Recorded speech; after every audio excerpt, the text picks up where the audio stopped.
आदर सम्मान अभिनंदन आभार। नमस्कार देवियों सज्जनों, स्वागत आप सभी का आपके अपने YouTube चैनल अभिवानी में और मेरा नाम है अभिषेक शर्मा। सुप्रभात, very good morning to all of you. सभी बड़ों को प्रणाम, छोटों को प्रेम और चैनल पर आए हुए सभी नए सब्सक्राइबर्स का बहुत बहुत स्वागत है आपके अपने चैनल पर। धन्यवाद, आभार आपने सब्सक्राइब किया उसके लिए। आज है 14 जनवरी 2025, दिन है मंगलवार। मकर संक्रांति का पर्व है और दूसरा शाही स्नान है प्रयागराज में। तो आप सभी को सपरिवार मकर संक्रांति पर्व की हार्दिक शुभकामनाएं और बधाई। स्नान दान पुण्य का महापर्व है आज का। हर महीने जो है सूर्यदेव अपना राशि परिवर्तन करते हैं, तो आज जो है मकर राशि में उन्होंने प्रवेश किया है। 1 महीने तक उसमें रहते हैं, इसलिए मकर संक्रांति मनाई जाती है। और आज से जो है मतलब दान पुण्य स्नान ये सब होता है। स्नान तो वहाँ चल ही रहा है हालांकि, लेकिन आज से जो है मकर संक्रांति का महापर्व शुभारंभ हो गया। और भी कई सारी चीज़ें होती हैं अलग अलग, और मौसम में भी जो है परिवर्तन आता है, धूप आने लगती है आज से, तो ये सब है। तो आप सभी को एक बार फिर से सपरिवार शुभकामनाएं मकर संक्रांति पर्व की। सोनी लिव ऐप को खोल लीजिए और इस बैनर को सर्च करिए, पार्टिसिपेट नाउ पे क्लिक करिए। केबीसी फैमिली स्पेशल वीक के जो रजिस्ट्रेशन हुए थे उसकी कॉलिंग की जो है अपडेट मैंने कल के इसी क्विज़ के वीडियो में दी है, IDFC फर्स्ट बैंक का डेली क्विज़ वाले में। तो यदि आपने नहीं देखा सुना है तो देख लीजिए, उसमें स्टार्टिंग के 4 से 6 मिनट में मैंने आपको बताया, तो उससे आपको पूरी इन्फॉर्मेशन मिल जाएगी। और ये क्विज़ जो है इसको आप कल 15 जनवरी 2025 दिन बुधवार को सुबह 10 बजे से पहले यानी कि 9 तक कभी भी खेल सकते हैं। 500 पॉइंट्स ही मिलेंगे और 1000 पॉइंट्स के लिए रेमंड का वीकली क्विज़ आप खेल सकते हैं। वीकली है यानी कि साप्ताहिक क्विज़ है, सोमवार को आता है केवल, शुक्रवार तक लाइव रहता है। 5 दिन में कभी भी खेलें, 1000 पॉइंट्स ही मिलेंगे। और पॉइंट्स के लिए प्ले अलोंग आप कर सकते हैं रात्रि में, जब शो आएगा सोनी टीवी पर 9 से 10:30 11, तो उसमें आप लाइव खेलते हैं तो उससे आपको पॉइंट्स मिलते हैं। ये सब पॉइंट्स मिलकर आपकी रैंक बढ़ाते हैं, जिससे आप ये सारे प्राइजेस जीत सकते हैं। रैंडमली सिलेक्शन होता है तब भी आप जीत सकते हैं, या रैंक आपकी कम और पॉइंट्स ज़्यादा होते हैं तब भी आप जीत सकते हैं। ठीक है, ये आप कर लीजिएगा। और बाकी जो है अब मोबाइल जी को हम कोटि कोटि प्रणाम करते हुए शुभारंभ करते हैं आज के ज्ञान के अद्भुत खेल का, जिसका नाम है IDFC first bank daily quiz. आरंभ किया जाए। प्रथम प्रश्न 100 पॉइंट्स के लिए हम सबकी स्क्रीन पर ये रहा। इसमें पूछा जा रहा है कि मैं आया, मैंने देखा, मैंने जीत लिया, ये प्रसिद्ध कथन किस ऐतिहासिक व्यक्ति का है। बहुत ईजी प्रश्न है, जूलियस सीजर है ये। रियल ये जो कथन है ना वो है वेनी विडी विकी। वेनी विडी विकी, उसका ये अर्थ है कि मैं आया, मैंने देखा, मैंने विजय प्राप्त की। राजा फर्नेस सेकंड को हराया था तब ये वाक्य आया था। King furnace the second, Raja furnace द्वितीय। अच्छा प्रश्न है, इसके बारे में मैं बताऊंगा और वीडियो के लास्ट में। दूसरा है, ऐसा कौन सा आर्थिक शब्द है जो उस सैद्धांतिक स्थिति का वर्णन करता है जहां किसी वस्तु या सेवा की आपूर्ति और मांग बराबर होती है, जिसके परिणाम स्वरूप एक संतुलन मूल्य बनता है। तो ये तो शार्क टैंक इंडिया जो है, बिग शार्क जो सोनी टीवी पर शो आ रहा है उसका प्रश्न आ गया। इजी है, बाजार संतुलन होगा ये। बाजार संतुलन, असंतुलन, मूल्य न्यूनतम या मूल्य अधिकतम, तो ये होगा बाजार संतुलन। शार्क इंडिया से बात ध्यान आया, शार्क टैंक जो चल रहा है उसका बहुत डिमांड थी। बेस क्विज जो है तो उसका भी मैंने वीडियो बना दिया है, केवल वो मैं शॉर्ट्स बनाऊंगा उसका।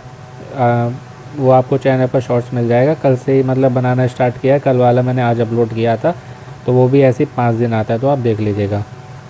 अगला है, रेज रूम की अवधारणा सबसे पहले किस देश में शुरू की गई थी। ईजी प्रश्न है, रिपीटेड है, पहले आ चुका है, जापान होगा ये। रेज रूम क्या होता है इसके बारे में मैं वीडियो के लास्ट में आपको बताऊंगा, जिनको नहीं मालूम है सुन सकते हैं। रेज कंपनी के मोबाइल भी आते थे शायद पहले, पता नहीं आते नहीं आते हैं, अच्छे फ़ोन आते थे पहले कीपैड वाले। जो व्यक्ति उपचार के लिए पौधों का उपयोग करता है उसे क्या कहा जाता है। वनस्पति शास्त्री, फार्मासिस्ट, हर्बलिस्ट या बायोलॉजिस्ट यानी कि जीव विज्ञानी। तो आपने सुना होगा green tea, herbal tea. Herbal means जो हर्ब से बनी हो, वनस्पतियों से। तो वनस्पतियों से अगर कोई उपचार कर रहा है तो उसे क्या कहेंगे, हर्बलिस्ट। इसलिए option C. This is the correct answer. Ayurveda में इसका बहुत महत्व है, जड़ी बूटियों से ही जो उपचार किया जाता है। 5वां अंतिम प्रश्न है, भारत में साइबर अपराधियों की रिपोर्ट करने के लिए निम्नलिखित में से किस टोल फ्री हेल्पलाइन नंबर का उपयोग किया जा सकता है। तो 121 तो कस्टमर केयर का होता है, 191 नहीं होगा, 100 नहीं होगा, 1930 होगा ऑप्शन सी। ये भी आई थिंक पहले आ चुका है, दूसरे तरीके से आया था। तो 1930 होता है 1930, इसको नोट कर लीजिएगा, आपके पास होना चाहिए। This is the correct answer. आजकल बहुत साइबर फ्रॉड जो है वो चल रहे हैं। रेज रूम के बारे में मैं आपको बता रहा था, तो ये जापान में हुई थी 2008 में। क्यों हुई थी? अर्थव्यवस्था डाउन चली गई थी वहाँ, जिसको बोलते हैं मंदी आ गई थी, फाइनेंशियल क्राइसिस बोलेंगे इंग्लिश में, तो वो आई थी। तो वहाँ पर जो काम करने वाले थे उनमें बहुत डिप्रेशन, तनाव, गुस्सा, एंगर ये सब था। उसके लिए एक कमरा ऐसा बनाया गया था जिसमें व्यक्ति आके गुस्सा निकाल सके। अब कोई जिम करके गुस्सा निकाल लेता है ना, कोई योगा करके निकाल लेता है। जो ऐसे नहीं निकाल पाते वो फिर लोगों पर निकालते हैं, हाथापाई करना, मारा पीटी, गाली गलौज ये करके। तो किसी का होता है गुस्सा कि किसी को मारना पीटना या चीज़ें तोड़ने का गुस्सा। तो ऐसा एक कमरा बनाया गया था जहाँ पर चीज़ें होती हैं प्लास्टिक की, कांच की, मेटल्स की, है ना, बहुत सारी चीज़ें होती हैं। तो एक कमरे में व्यक्ति को छोड़ दिया जाता है कि तुम में जितना गुस्सा है निकाल लो, तो वो वहाँ निकाल लेता था तो शांत हो जाता था। व्यक्ति के अंदर का जो है गुस्सा निकल जाना चाहिए, जिससे वो उसका या किसी और का साथ बुरा ना करे। तो ये अवधारणा जो है ये रेज रूम की यहाँ से आई, ठीक है, 2008 फ्रॉम जापान। अब कहीं पर ये प्रश्न आए, ये आए कि और कहाँ पर है, तो अपना ये भारत में भी खुल चुका है, बेंगलोर में। भारत में कहीं प्रश्न आए कि कहाँ पर है, तो ये बेंगलोर में है। बेंगलोर में कहाँ? बसवनगुड़ी में। बसवनगुड़ी आईआईटी मद्रास की एक डिजिटल मार्केटर है, 23 ईयर्स की हैं, केवल 23 वर्ष की, अनन्या शेट्टी, उन्होंने इसको स्टार्ट किया है। तो वैसे ही रूम है बिल्कुल, वहाँ व्यक्ति जाए, अपना गुस्सा निकाले, चीज़ें तोड़े फोड़े और फिर अपना गुस्सा शांत करके बाहर आ जाए, क्रोध कंट्रोल करके अपना जो है। और जूलियस सीजर के बारे में बता रहा था, तो वेनी वेडी विकी ये शब्द है जिसका ये अर्थ है जो मैंने आपको बताया था। राजा फार्नेस द्वितीय पर जीत के बाद ये बोला था उन्होंने। और ये भी कहा जाता है, यूनानी जो इतिहासकार हैं अपियन, उनने कहा था कि सीजर ने जो है रोमन सीनेट को अपनी जीत की घोषणा करते हुए लिखे पत्र में जो है इस वाक्य का उपयोग किया था, इस वाक्यांश को शामिल किया था।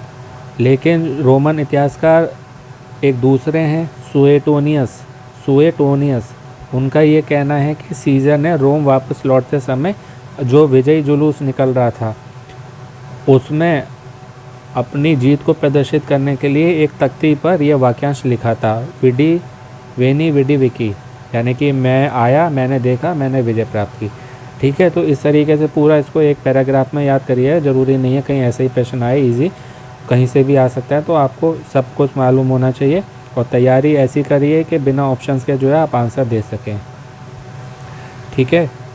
और बाकी चैनल पर आपको और कई सारे क्विज़ के वीडियो मिलेंगे आपकी मतलब डिटेल स्टडी की तैयारी के लिए। जितने भी लॉन्ग हैं ना वो सब आपकी डिटेल स्टडी के लिए हैं, और जो शॉर्ट्स हैं वो आपके रिवीजन के लिए हैं। और बाकी कई सारे क्विज़ हैं तो उनसे खेल के जो है आप लकी ड्रॉ में एंटर करके कई सारे प्राइजेस भी जीत सकते हैं। तो जितने भी क्विज़ हैं सभी खेलिए, अपने घर में जितने फ़ोन नंबर हैं सभी से खेलिए, अलग अलग समय पर, सुबह, दोपहर, शाम, रात, इस तरीके से करके आप जो है जीतने के चांसेस बढ़ते हैं। अपनी जनरल नॉलेज की तैयारी करते रहिएगा।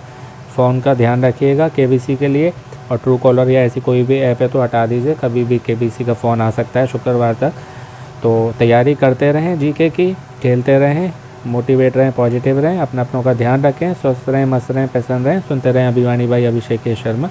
आपका दिन और जीवन शुभ हो। शीघ्र मिलते हैं एक नए वीडियो में। All the very best and best of luck friends. नमस्ते, शुभ दिन।